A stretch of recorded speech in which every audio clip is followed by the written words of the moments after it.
Bom dia a todos.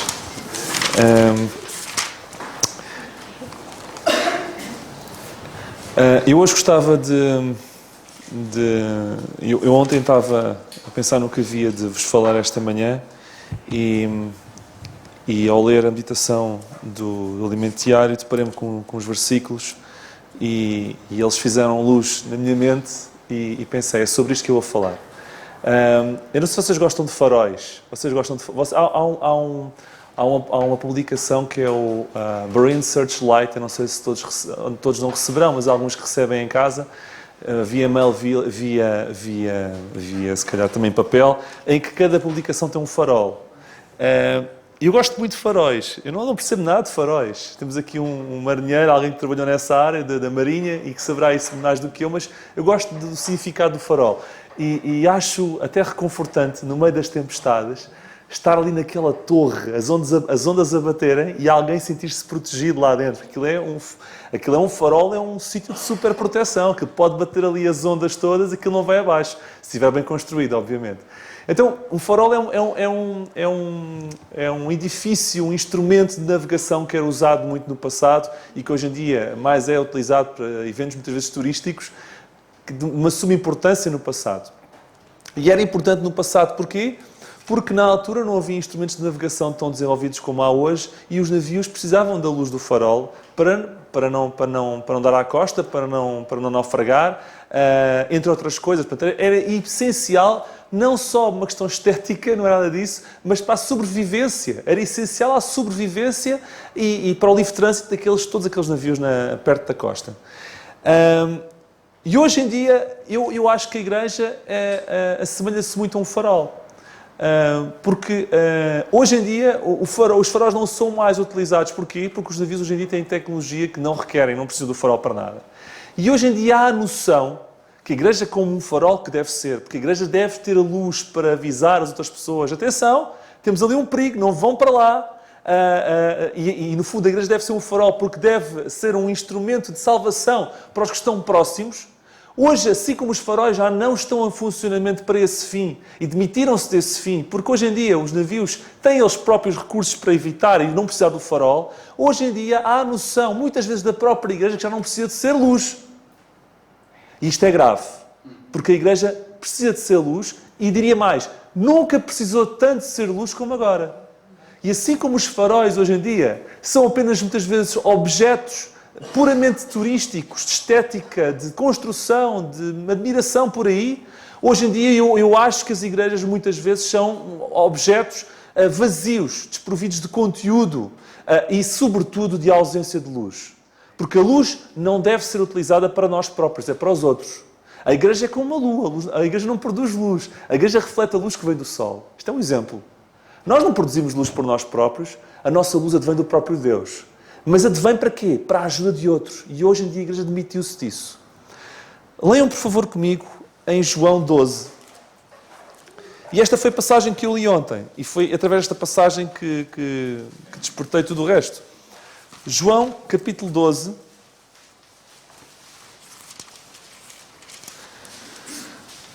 João 12. E vamos ler... os versículos são dois, que é o 42 e o 43. Mas eu queria que lessem antes para perceber. Vamos começar pelo versículo 37, por favor. E ainda que tinha feito tantos sinais diante deles, não criam nele. Só um parênteses. Jesus está a fazer muitos sinais. E as pessoas que o rodeavam não acreditavam ainda assim nele. 38.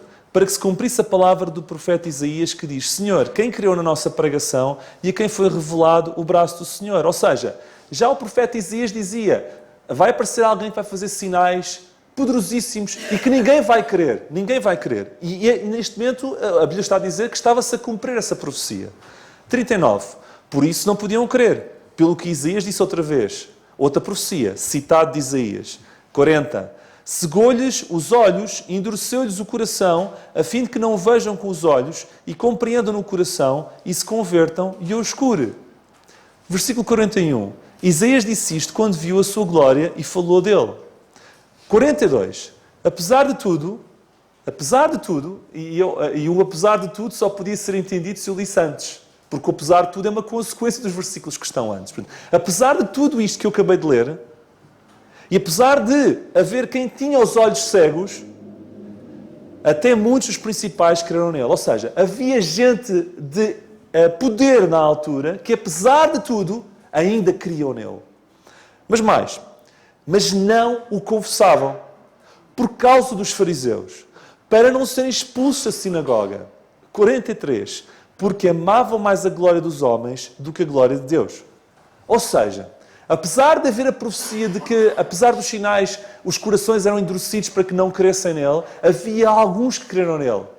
Mas, então, e não faziam mais? Não, apenas creram. Não avançavam mais. Porquê? Porque amavam mais os homens do que amavam as coisas de Deus. E gostavam mais da comodidade desta vida do que enfrentar talvez as dificuldades que adviriam crendo em Deus. Então ficaram quietos, com a luz apagada. Pá. E isto fez-me um clique quando eu li ontem. E muitas vezes a igreja está assim. Somos um conjunto de pessoas salvas. Um conjunto de pessoas crentes. E ficamos por aqui. Mas depois, escondemos-nos. Depois, a nossa luz é tapada. Puf! E ninguém sabe à nossa volta que somos crentes. Não produzimos luz. Não produzimos nada. Somos ou não somos assim muitas vezes? Apesar de... Eu podia dizer assim hoje... No século XXI, apesar deste mundo, apesar de tudo, ainda há quem se converta. Mas amam mais a glória dos homens do que a glória de Deus. Este versículo nunca foi tão atual como hoje. O mundo hoje sofre então desorientação profunda, porque também a Igreja perdeu o seu sentido de missão. Missão em ser luz, em testemunhar de Deus. Portanto, eu estou aqui mais focado em concentrar-me nas causas para a anomalia que a Igreja passa. E para as soluções.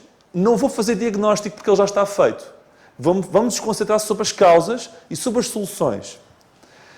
É verdade que vivemos num mundo e numa sociedade que pressiona a Igreja a não ser Igreja. Que pressionam os crentes a não ser crentes que professam Cristo. É verdade. Mas será que nós não temos connosco aquilo que é mais valente? Será que nós não temos connosco a Bíblia que é dinamite? Será que não temos connosco recursos que não deveriam nos dar força para enfrentar tudo isso? Afinal de contas, acreditamos no poder de Deus ou não? Aquilo que nos desculpa para nós não falarmos de Deus, que é a tal pressão que o mundo faz sobre nós, era justamente o que fazia Paulo falar. Leiam comigo este versículo que vai ser esclarecedor. Efésios capítulo 6, versículo 20. Efésios, capítulo 6, versículo 20. Eu depois quando estava a estudar esta passagem e este tema, eu nunca tinha compreendido este versículo como compreendi agora. E por isso é que eu acho tão importante citá-lo agora. Efésios 6, 20. Capítulo 6, versículo 20. Pelo qual sou embaixador em cadeias. Ou seja, Efésios 6:20. Paulo é embaixador de Cristo. Embaixador é o quê?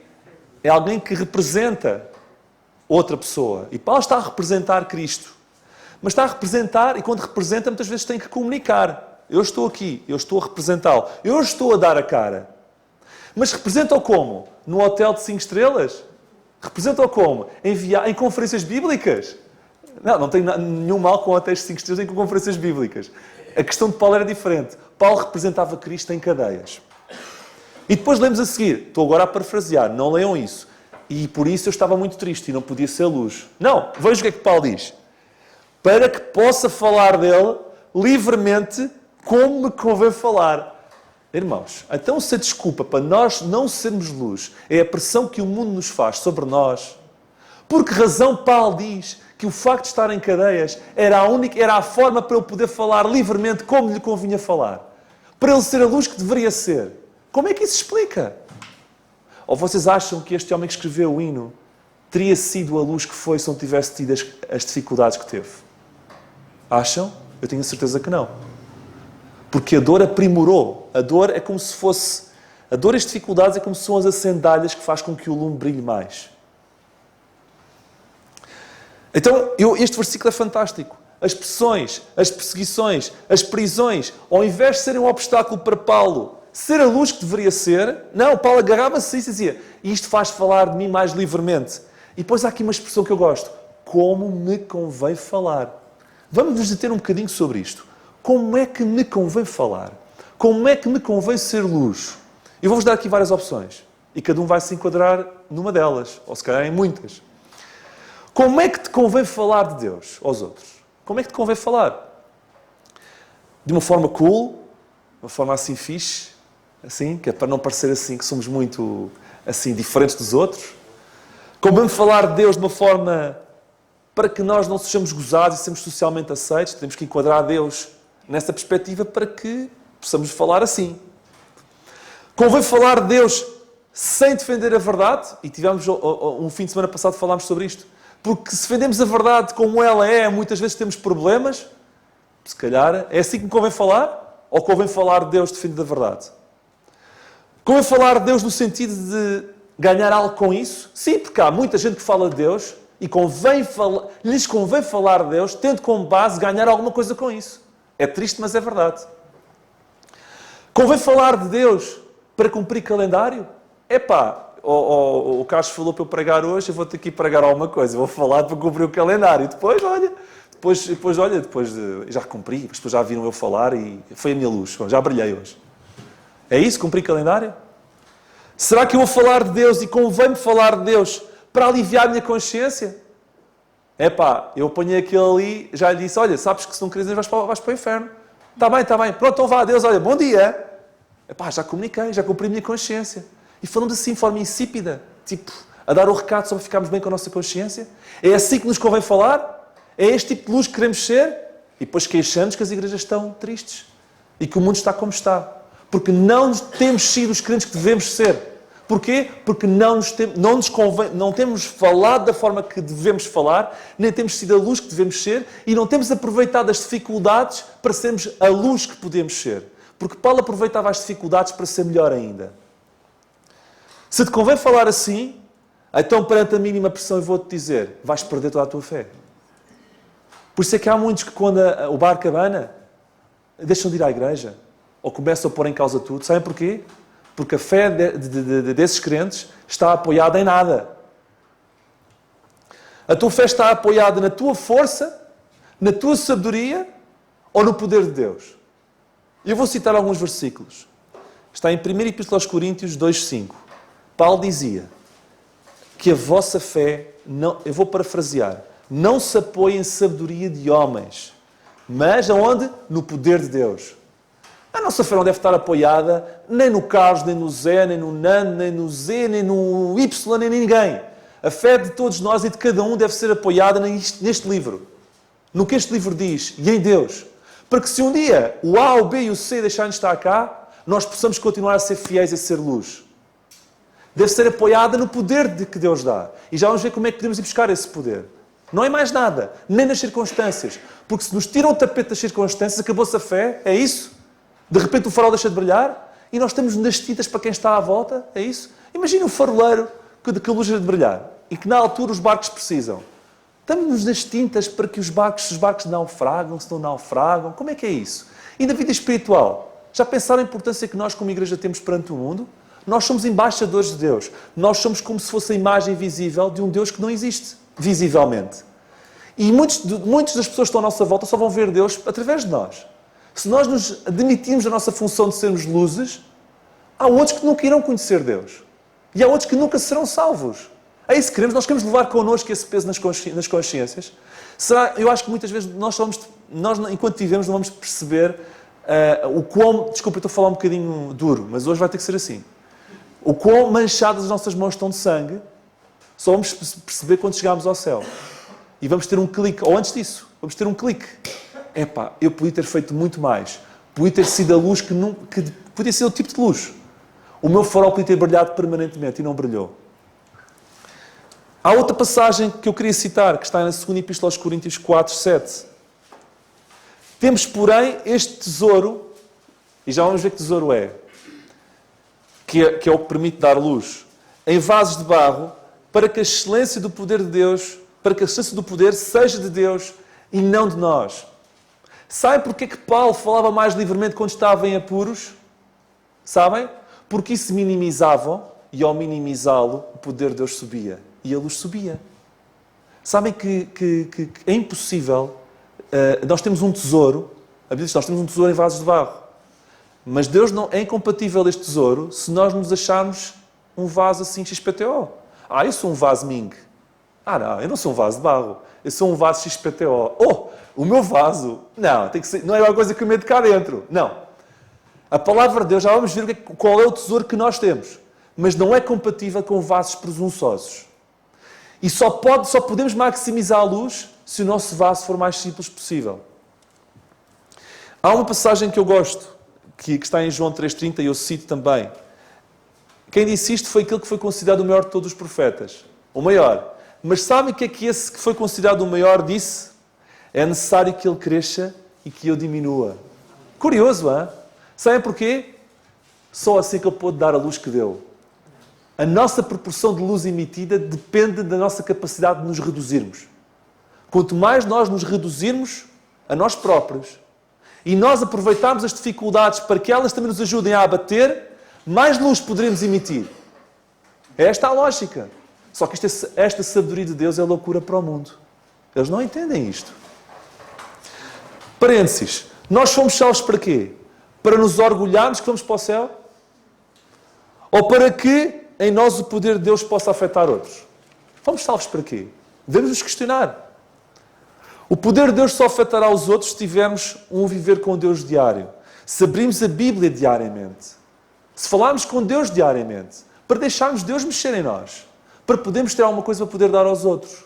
Nós só podemos dar alguma coisa aos outros se recebermos alguma coisa de Deus. Se nós vivemos de costas fechadas para Deus todos os dias e só ao domingo abrimos a Bíblia, que luz teremos para dar aos outros? Nenhuma. Isto é muito importante.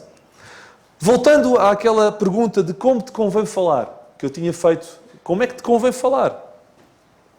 Paulo considerava as dificuldades e as prisões o ingrediente secreto para o seu ministério, para que ele fosse mais genuíno, para que o seu eu e as suas forças, a sua ideia dele próprio, fossem abatidos. E com isso o poder de Deus crescia cada vez mais. E muitas vezes Deus permite a dor, e eu vou ler que é para não dizer mal, porque isto é importante, no sentido de nos diminuir para com isso exponenciar em nós o seu poder. Isto é muito importante. E vemos isso há bocadinho naquela música também. Então, duas soluções de rajada. Eu depois vou... Ainda falta um bocadinho mais, não estou a terminar. Duas soluções já de rajada que nos vão ajudar. Para sermos faróis reluzentes, temos que fazer duas coisas. Não temos que fazer muitas. Duas coisas. Primeiro, nós devemos querer sê-lo do jeito do jeito que Deus quer que nós sejamos. Lembram-se como nos convém falar? E qual é o jeito que Deus quer que nós sejamos? Pondo Deus e a sua palavra diariamente no nosso caminho. Primeiro passo. Se nós não pusermos Deus e a sua palavra no nosso caminho todos os dias, nós não brilhamos nada. Segundo, devemos aceitar a adversidade como algo precioso no sentido de exponenciar Deus em nós. E não chutá-la para canto. Ela, quando vem, já chegou. Não tem volta. Eu não posso dizer, adversário, volta para trás. Não, ela já bateu.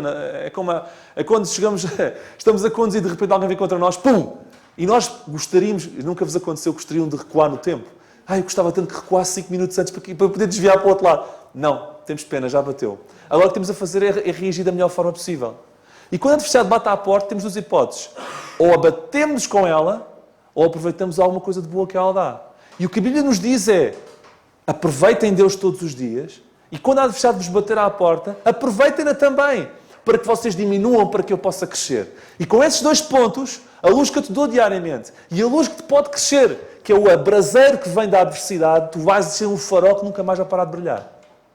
São duas soluções muito simples. Mas que tesouro é esse que Deus nos deu? Em vasos de barro. Que tesouro é este? Nós, volta e meia, temos vergonha do Evangelho. Nós somos tolinhos. Sabem porquê? Eu vou citar-vos um versículo. 1 Epístola aos Coríntios 1:24. Mas para os que são chamados, tanto judeus como gregos, lhes pregamos a Cristo. Cristo é a nossa mensagem. Ok? E o que é Cristo? Poder de Deus e sabedoria de Deus. Vocês sabiam que aquilo que nós estamos a emitir é poder de Deus e sabedoria de Deus? Eu até tenho medo de falar disto. Porque eu nunca compreenderei verdadeiramente o peso do que isto significa. Estou a ser honesto. Por muito que eu queira lá chegar, eu sou uma minhoca perante o grande Deus. E eu compreender estas palavras é algo extremamente poderoso. Por isso é que temos que ser vasos de barro.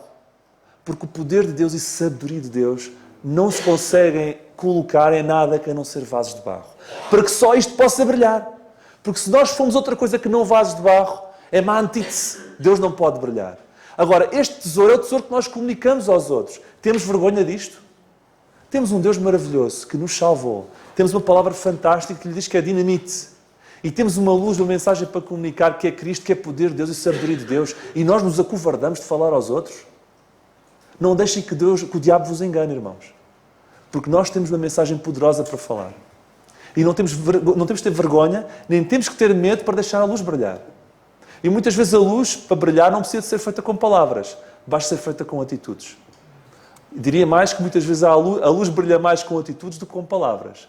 E para fazer atitudes nem precisamos de falar. Somos privilegiados porque temos uma mensagem tão poderosa. Há um versículo que eu queria que lessem, que está na primeira epístola de Pedro, para o fim da Bíblia, por favor. Primeira epístola de Pedro, capítulo 4, versículo 11.